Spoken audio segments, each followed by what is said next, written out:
Good morning, and welcome all of you. This is Rahul with you.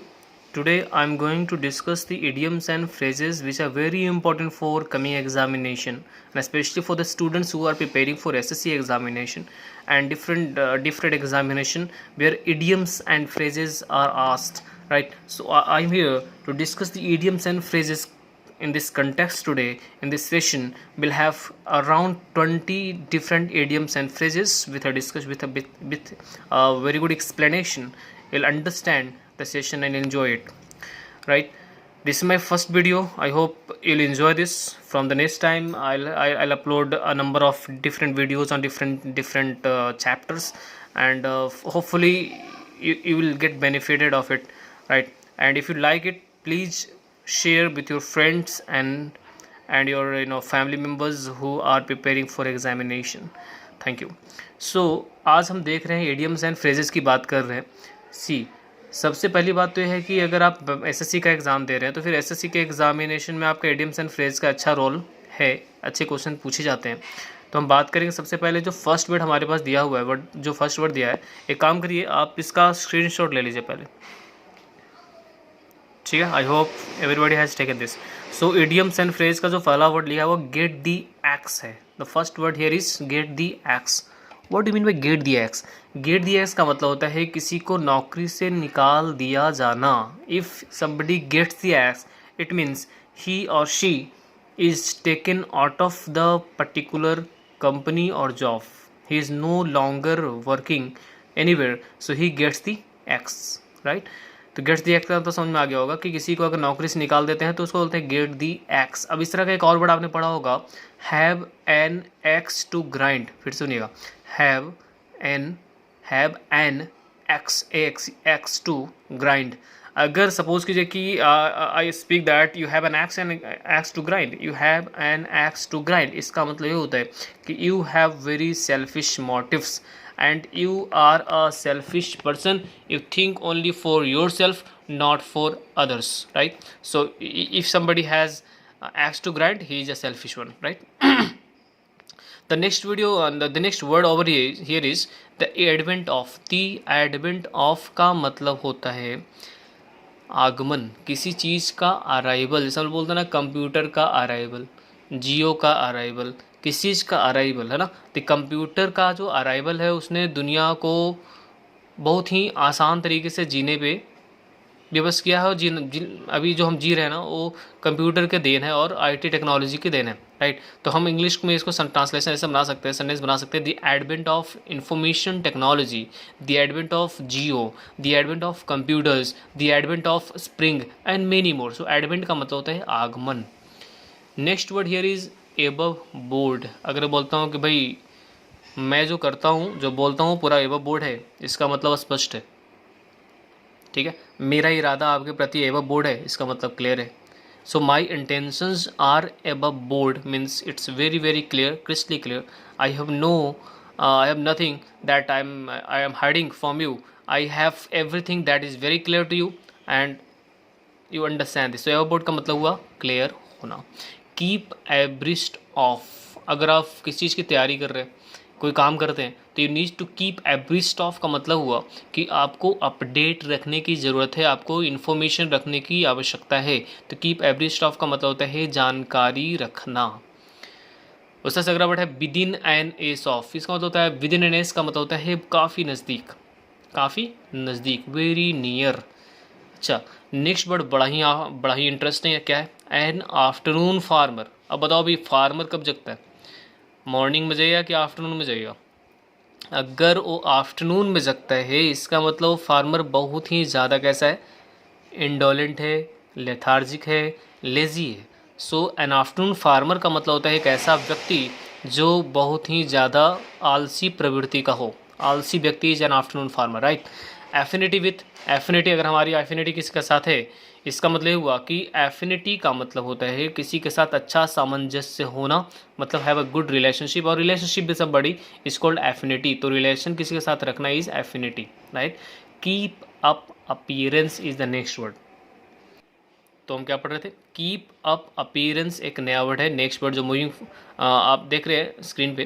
तो keep up appearance का मतलब क्या हुआ, देखिए होता क्या है ना कभी कभी कि जब बचपन में कोई बच्चा मार खा गया है ना, घर में मार खाया, अब पिटाने के बाद वो बेचारा बोलने तो नहीं जाएगा ना कि मैं मार खा के आ रहा हूँ, लेकिन फ्रेंड्स को पता होता है कि पिटा के आया, क्योंकि कोई ना कोई उसके घर वाला बगल वाले को बता दिया होता है, राइट।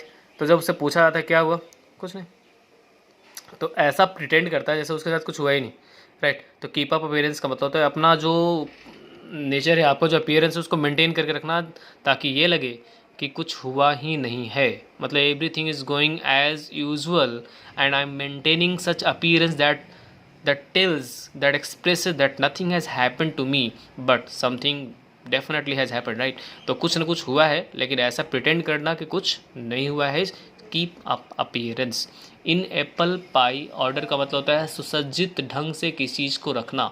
जब मैं उनके घर गया तो देखा सारी चीज़ें सुसज्जित ढंग से रखी थी, इसका मतलब every thing at his home was kept in apple pie order. Apple pie order का मतलब हुआ पूरे चीज़ों को एप्पल पाई ऑर्डर में रखा गया था, सही से रखा गया था। Moving forward, the next word here is appear out of thin air, right. I was not expecting the person to come in front of me, but suddenly एक आदमी सामने आ जाता है या प्रॉब्लम सामने आ जाती है, मैं बोलता हूँ कहाँ से आ गए यार तुम, and it was not expected that something will happen with me, right। So here that is what we call is appear out of failure, unexpected किसी चीज़ का हो जाना, सामने आ जाना, राइट। समझ में आ रहा होगा। अब आगे बात कर रहे हैं एल्बर्ट्रॉस अराउंड नेक की। ये नेक्स्ट वर्ड है हमारे पास एल्बर्ट्रॉस अराउंड नेक, है ना। एल्बर्ट्रॉस एक बर्ड का नाम है, एक पक्षी है, राइट। तो एल्बर्ट्रॉस अराउंड नेक का मतलब हुआ अगर किसी के नेक में एल्बर्ट्रॉस का फंसना, इसका मतलब ये हुआ ना कि किसी का जी का जंजाला, बोलते नहीं कि भाई न छोड़ते बन रहा है तो ना रखते बन रहा है, राइट। ऐसी प्रॉब्लम होगी ना, रख ना पा रहा ना छोड़ पा रहा है, राइट, प्रॉब्लमेटिक। सो अल्बट्रॉस अराउंड नेक का मतलब होता है किसी जी के जंजाल में फंस जाना।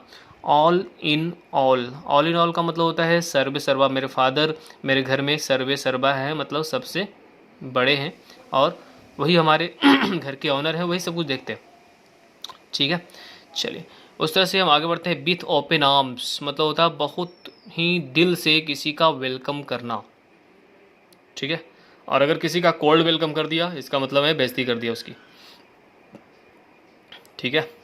ब्लेसिंग इन डिसगाइज, अचानक ऐसा हो जाना ना, भाई एक्सपेक्ट नहीं कर रहा था कि कुछ ऐसा होने वाला है। हमारे साथ जो बैठा हुआ आदमी था पहले से बता नहीं रहा था कि वो कौन है, लेकिन अचानक से पता चलता है कि बहुत बड़ा सेलिब्रिटी है।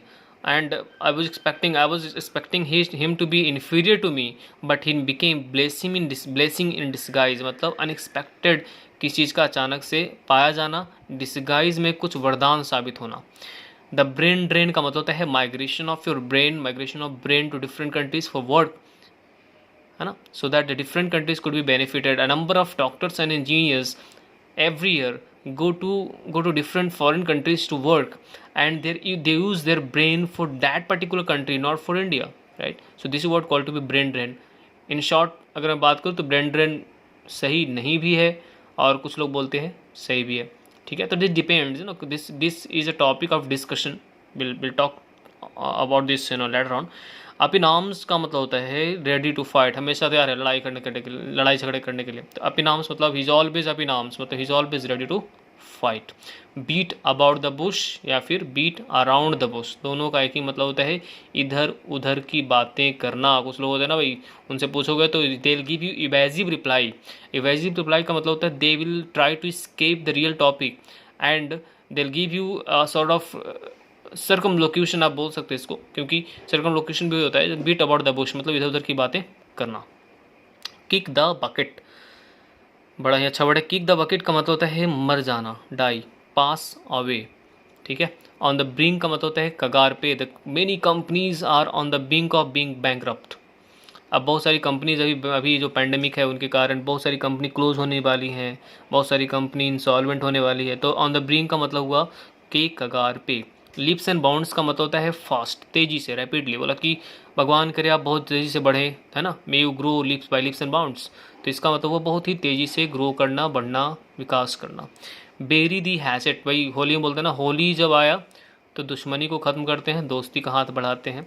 और इस तरह से बेरी द हैचेट का मतलब होता है अगर if you bury the hatchet, right, bury the hatchet, तो आप क्या कर रहे हैं, आप किसी प्रॉब्लम को छोड़ रहे हैं, किसी से दुश्मनी हटा रहे हैं और दोस्ती का हाथ बढ़ाते हैं, मतलब दुश्मनी को ख़त्म करना, राइट। बर्न वंस फिंगर, अगर किसी का फिंगर जला रहा है, if you burning your own finger, इसका मतलब हार्म किसको हो रहा है, आपको ही तो हो रहा है। इसका मतलब अगर बर्न वंस फिंगर लिखा होगा तो इसका मतलब होता है कि you are hurting yourself, right, तो खुद को क्षति पहुंचाना।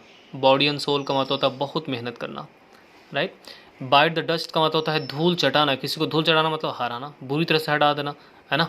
आप वैसे ही बोल सकते हैं कि अनसक्सेसफुल हो जाना, मेनी प्रोजेक्ट्स और schemes of the government are biting the dust, right, because of because of आप बोल सकते हो चाहे तो उसका मिडिल लेवल अच्छा नहीं है, या फिर जो हमारे ऊपर में जो ऑफिसर्स बैठे हैं वो करप्ट है, जिसके कारण जो वहाँ पे स्कीम्स हैं, प्रोजेक्ट हैं जो बनाए जा रहे हैं, चलाए जा रहे हैं, और हम तक नहीं रीच करती है, पहुँचती नहीं है।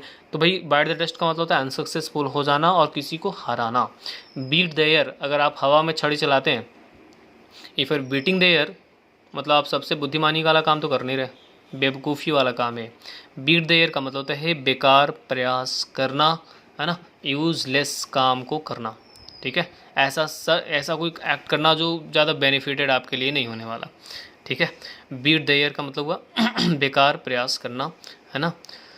अब बर्ड्स आई व्यू का मतलब होता है कि अगर आप किसी चीज़ का ओवरव्यू लेते हैं ना, ओवरव्यू मतलब एक ओवरव्यू लेते हैं, मतलब आप जानना चाहते हैं, जनरल व्यू आप बोल सकते हो उसको, तो you can keep your bird's eye view of the town from this building, right, मतलब you can take over view of the town from this building, from the top of this building. आप top of this building पे जाएंगे और वहाँ से आप पूरा view ले सकते हैं पूरे शहर का, करेक्ट। नेक्स्ट वर्ड जो आपके पास दिख रहा है, spill the beans, if somebody spills the beans, इसका मतलब होता है टू डिस्क्लोज अ सीक्रेट। अब आपने किसी को किसी की बात बताई और उसने बोला भाई नहीं बताऊंगा, और वो उसने किसी को बताया वो बात को जो आपका सीक्रेट था, he has disclosed your secret to somebody else, that is what called to be spill the beans. Hit below the belt, अगर बेल्ट से नीचे किसी को मारा जाए, बिलो स्पेलिंग थोड़ा सा करेक्ट कर लेना, below, right. So hit below the belt का मतलब होता है किसी को अनफेयरली ट्रीट करना, ठीक है।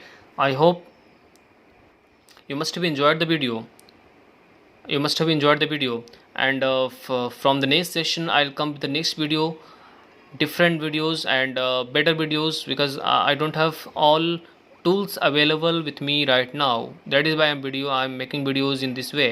But from the next time I'll make videos in different ways. You guys will enjoy a lot through the videos session. You'll learn, and if you have any sort of problems you can just join my Telegram channel and discuss. A number of students are there, discuss your questions there.